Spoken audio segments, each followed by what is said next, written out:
Why was the 1960 Valdivia earthquake a magnitude 9.5? Imagine an earthquake so powerful that it shifts the entire landscape and sends waves across the Pacific Ocean. That's what happened on May 22, 1960, in Chile.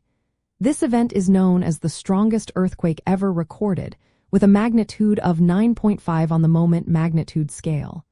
But what makes it reach such an extreme level? Let's find out. Earthquake scales are tools scientists use to measure how intense an earthquake is. The most common one today is the moment magnitude scale. It measures the total energy released during an earthquake, based on the size of the fault that breaks and how much the plates move. The larger the fault and the more movement, the higher the magnitude. The 1960 Valdivia earthquake happened along a huge fault line where two tectonic plates meet. The Nazca plate is slowly sliding beneath the South American plate in a process called subduction. When these plates suddenly slip, they releases a massive amount of energy. This earthquake involved a rupture that stretched over 900 kilometers, which is about the distance from New York to Washington.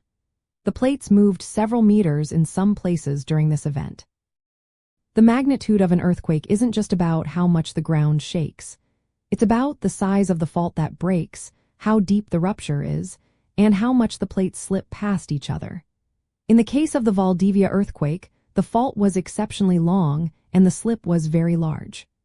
This combination caused an enormous releases of energy, making it the most powerful earthquake ever recorded.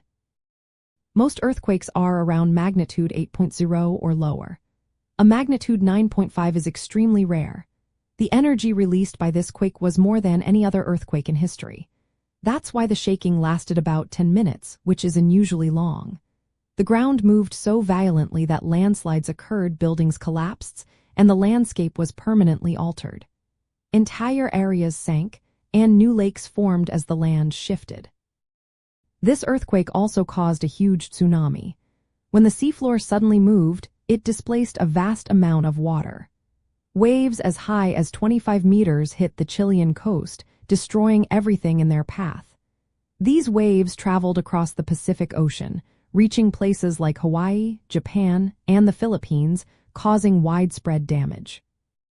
The reason the 1960 Valdivia earthquake is rated at 9.5 is because of the enormous amount of energy it released, the vast area it affected, and the severity of its impacts. It changed how scientists understand the power of earthquakes and led to better warning systems and building standards in earthquake-prone areas. This event reminds us just how powerful our planet's natural forces can be.